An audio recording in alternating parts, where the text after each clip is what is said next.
उत्तर प्रदेश की सरकार लगातार नीतियों की बात करती है, लेकिन जल निगम के जो पेंशन कर्मचारी हैं, उनको पिछले 3 से 4 महीनों की पेंशन ही नहीं मिली है और ना ही 7th पे कमीशन लागू हुआ है। ऐसे में 3,500 जो पेंशनर हैं, जिसमें 700 विडो हैं, वो उनके परिवार काफ़ी प्रभावित हो रहे हैं, जिनकी उम्र 80 से 90 वर्ष है, लेकिन वो अपनी पेंशन के लिए सरकार का दरवाज़ा बार-बार खटखटा रहे हैं।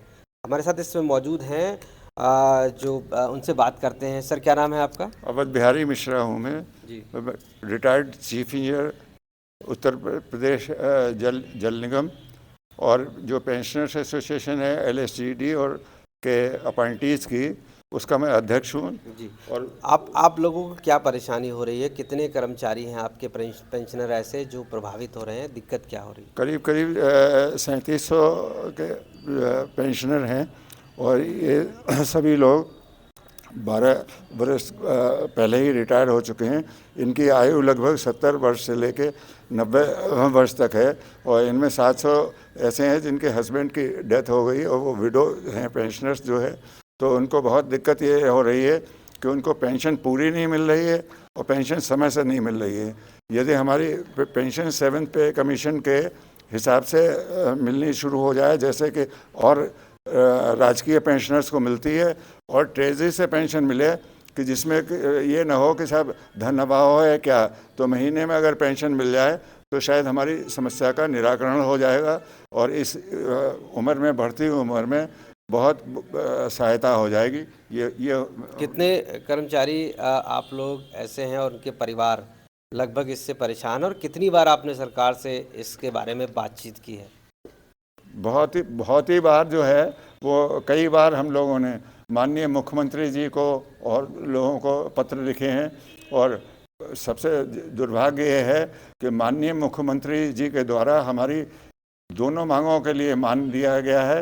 वित्त विभाग की पत्रावली में उन्होंने ये आदेश किए हैं, ये उन्होंने अनुमोदन कर दिया है।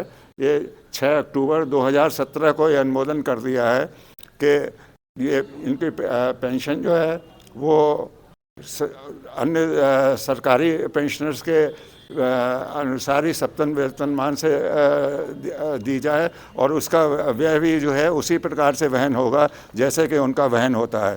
और लेकिन ट्रेजरी से पेंशन देने के लिए आदेश नहीं हुए। सप्तम वेतनमान के आदेश माननीय मुख्यमंत्री जी ने कर दिए थे, जिनको के बिना किसी कारण के बताए हुए नगर विकास मंत्री जी के द्वारा मई 2019 में रोक दिया गया था।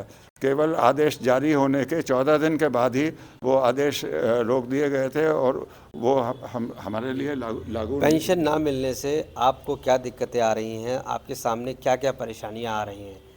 पेंशन नहीं मिलने से हमें बहुत दिक्कत आ रही है कि बहुत सी बार बीमारी हो जाती है। हम लोग बहुत से जो है इस आयु में चलने फिरने से लाचार हैं, तो कोई हेल्प के लिए हमें आदमी रखने पड़ते हैं, उसमें हमारा अतिरिक्त व्यय होता है और ये बहुत ज़्यादा कठिनाई है।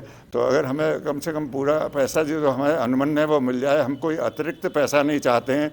हमारा जो पैसा जो है गवर्नमेंट पेंशनर्स के लिए, हम गवर्नमेंट में अपॉइंट हुए थे, नियुक्त हुए थे, उसी के हिसाब से अगर हमें पेंशन मिल जाएगी, जिसका कि एक्ट में प्रोविज़न भी किया हुआ है धारा 37 में, और उस माननीय मुख्यमंत्री जी के द्वारा आदेश भी कर दिए गए हैं। लेकिन अगर वो हमें समय से मिलती रहे तो शायद हमारी बहुत समस्या का हल हो सकता है। जी, धन्यवाद। तो जिस तरीके से ये पेंशनर एसोसिएशन के अवध बिहारी मिश्रा जी हैं, जो अध्यक्ष हैं, ऐसे कई और पेंशनर्स हैं। मैं एक बार अपने कैमरा पर्सन से कहूँगा कि सभी यहाँ पर मौजूद हैं, जिसमें कुछ विडो भी हैं और अन्य लोग भी हैं। साफ तौर से मानना यही है कि 3,500 से ऊपर जो पेंशनर हैं, उनकी मांग ये है कि उनको उनकी पेंशन दी जाए, जिसमें से 700 ऐसे हैं जो विडो भी हैं। इनको पिछले तकरीबन 3 से 4 महीने ऐसे होने जा रहे हैं कि पेंशन बैकलॉग में बनी रहती है, नहीं मिल पाती है। 1 महीने की दी जाती है, फिर 3-4 महीने रोक दी जाती है। ऐसे में इनकी जो उम्र है वो तकरीबन 70 से लेकर 90 वर्ष है के बीच है, और ऐसे हालात में सरकार के दरवाजे खटखटाने पड़ रहे हैं, लेकिन पेंशन अभी तक इनको नहीं मिली है। लखनऊ से कैमरा पर्सन गौरव गुप्ता के साथ आशीष श्रीवास्तव, आज तक।